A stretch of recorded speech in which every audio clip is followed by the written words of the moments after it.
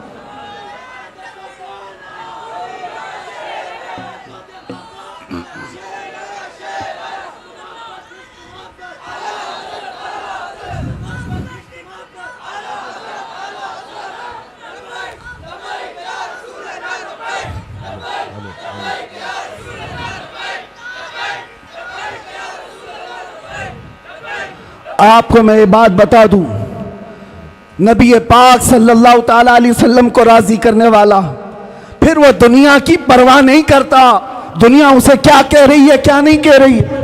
یہی تو اقبال نے کہا, دو عالم سے کرتی ہے بیگانہ دل کو. بات سمجھو, دو عالم سے کرتی ہے بیگانہ دل کو, عجب چیز ہے لذت آشنائی, عجب چیز ہے لذت آشنائی. یہ بلال حبشی کو ملی تو انہوں نے یہ نہیں دیکھا کہ ان کا رنگ کیا ہے. یہ سلمان فارسی کو ملی, انہوں نے یہ نہیں دیکھا کہ غربت کیا ہے. جس کو بھی یہ لذت آشنائی ملتی ہے وہ پھر صرف اور صرف ان کی رضا کی کوشش کرتا ہے, محبوب روٹھنے نہ پائے. آپ کو پتا ہے اس کے لیے اللہ و رسولہ احق ان یردو, اس پر میں بات کر رہا ہوں.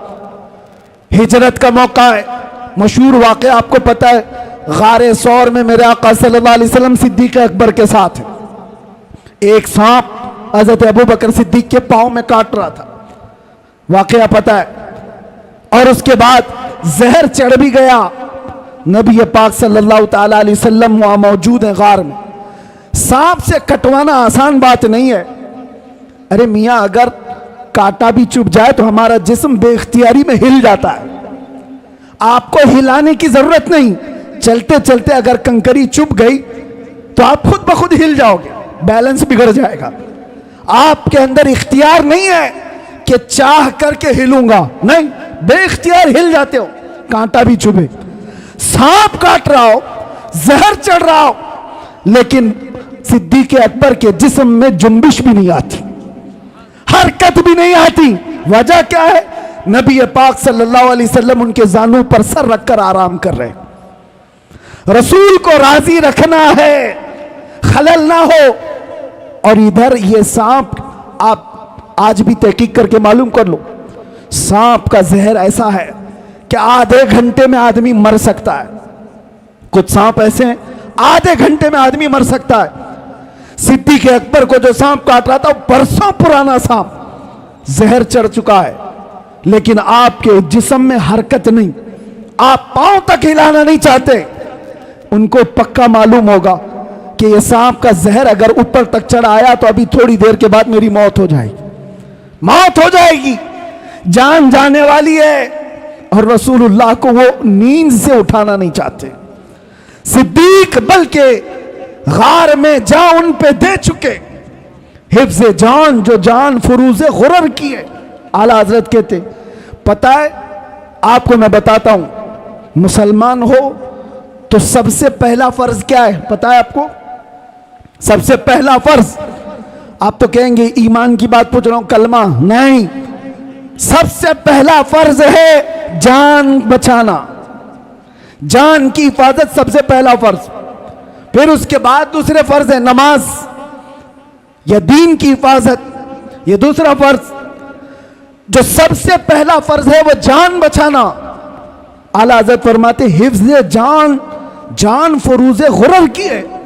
سارے فرائض کی جان ہے یہ، جان کو بچانا. اور صدیق اکبر جان ہی نچھاور کر رہے ہیں. کس پر؟ نبی پاک کی صرف نیند پر. اٹھایا نہیں. لیکن بارگاہ مصطفیٰ صلی اللہ علیہ وسلم میں جب کبھی کوئی کھڑا ہوتا ہے تو اسے پورا کا پورا لوٹا دیا جاتا ہے. یہ نہیں ہے کہ کچھ باقی رکھا جاتا. حضور بیدار ہوئے، دیکھا صدیق اکبر کے چہرے کو بدلا ہوا، جسم کے اندر عجیب سی کیفیت ہے. میرے آقا نے پوچھا کیا ہوا؟ کہا لدغت الحیۃ یا رسول اللہ، اے اللہ کے رسول سانپ کاٹ رہا ہے. حضور نے اپنا لعاب پاک لگایا، زہر ختم ہوا. واقعہ پتہ ہے، حضرت ابوبکر کہتے ہیں زندگی بھر مجھے پھر یہ پتہ ہی نہیں چلتا تھا اس پاؤں میں سانپ کاٹا تھا کہ اس پاؤں میں کاٹا تھا. ایک بات ہی. دوسری بات، نبی پاک صلی اللہ علیہ وسلم مولا علی کے ساتھ، عصر کا وقت ہے، حضور کی نماز عصر ہوئی، حضرت علی نے نماز عصر نہیں پڑھی. یہاں بھی یہی مسئلہ ہے. نبی پاک صلی اللہ علیہ وسلم حضرت علی کی گود میں سر رکھ کر آرام فرما رہے. سورج ڈوب رہا تھا. وہ عام لوگوں کی بات نہیں کر رہا، حیدر کرار کی نماز جا رہی ہے، غم اندر سے ہے، لیکن بارگاہ مصطفیٰ میں بیٹھے نبی پاک آرام کر رہے ہیں. نماز جا رہی ہے. مجھے بتاؤ، اللہ کی عبادت اور ادھر رسول اللہ کی نیند. حضرت علی نہیں اٹھائے، سورج ڈوب گیا، عصر چلی گئی. اس کے بعد میرے آقا کی نیند یا میرے آقا صلی اللہ علیہ وسلم کی آنکھ کھلی تو آپ نے دیکھا حضرت علی کو روتے ہوئے. پوچھا کیا ہوا؟ عصر قضا ہوئی. حضور پاک نے ان کے لیے بھی کیا کیا؟ اشارہ کیا، ڈوبے ہوئے سورج کو پلٹایا. واقعہ پتا ہے، عصر کی نماز حضرت علی کی ادا ہو گئی. دو چیزیں میں نے آپ کے سامنے رکھا. ایک صدیق اکبر جن کو چاہیے تھا جان بچانا جو سب سے پہلا فرض ہے وہ نچھاور کر دیا، اور حضرت علی کو جو دوسرا فرض ہے نماز کی حفاظت وہ بھی چھوڑ دیا. کس کے لیے؟ رسول اللہ کے لیے. کس کے لیے؟ نبی پاک کی نیند کے لیے. ایک جان قربان کر رہا ہے اور ایک نماز قربان کر رہا ہے. اعلیٰ حضرت اب اس پر کیا کہتے ہیں سنو. صدیق بلکہ غار میں جان ان پہ دے چکے، حفظ جان جو جان فروز غرر کی ہے. مولا علی نے واری تیری نیند پر نماز، وہ بھی نماز عصر جو اعلیٰ خطر کی ہے. تو نے پھیر دی انہیں نماز، تو نے پھیر دی انہیں جان اور ان کی نماز. یا رسول اللہ تو نے پھیر دی ان کی جان اور انہیں نماز، پر وہ تو کر چکے جو کرنی بشر کی ہے. اب کیا ثابت ہوتا ہے؟ ثابت ہوا جملہ فرائض فروع ہیں. جتنے فرض ہیں یہ سب برانچ ہیں. فرع کا مطلب سمجھتے ہو؟ فرع کس کو کہتے ہیں؟ برانچ کو، شاخ کو. اصل اور فرع دو چیزیں. اصل فرض ہے اور اس کی جو شاخ ہے اس کو فرع کہتے ہیں. اب اعلیٰ حضرت فرما رہے ہیں یہ دونوں صحابہ صدیق اکبر کے عمل سے، مولا علی کے عمل سے یہ ثابت ہوتا ہے جتنے فرائض ہیں یہ سب برانچ ہیں، یہ سب شاخیں ہیں. جان بچانا یہ بھی فرض ہے، نماز کی حفاظت یہ بھی فرض ہے، لیکن یہ سارے فروع ہیں. ثابت ہوا جملہ فرائض فروع ہے. اصل الاصول بندگی اس تاجور کی ہے. اصل الاصول بندگی اس تاجور کی ہے. اگر وہ راضی نہ ہوا تو پھر نماز کس کام کی؟ اگر وہ تمہارے ساتھ نہ ہو تو جان کس کام کی؟ وہ جو نہ تھے تو کچھ نہ تھا، وہ جو نہ ہو تو، سنیوں کو یہ پتا ہے، وہ جو نہ ہو تو، اور جان ہے وہ جہان کی، جان ہے تو جہان ہے. اور اقبال یہ فیصلہ کن انداز میں کہتا ہے آبرو ما زنام مصطفیٰ است، ہم سب کی عزت و آبرو مصطفیٰ کے نام سے ہے. ہر چے دری دنیا باد مصطفیٰ، جو کچھ بھی دنیا میں ہے وہ مصطفیٰ کے بعد ہے. اس نقطے پر آ جاؤ اے سنی مسلمانوں. ہمیں راضی کرنا ہے، ہمیں کرنی ہے شہنشاہ بطحا کی رضا جوئی. وہ اپنے ہو گئے تو رحمت پروردگار اپنی.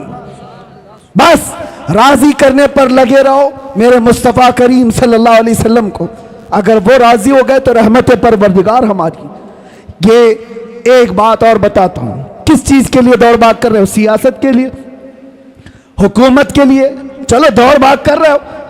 ایجوکیشن کے لیے, سکسیس کے لیے, دنیا میں کیا کیا چیزیں سب گناؤں میں بولتا ہوں. سیاست چاہیے تمہیں, قیادت چاہیے تمہیں, ایجوکیشن چاہیے, مقام و بلند مرتبہ چاہیے, سب چاہیے.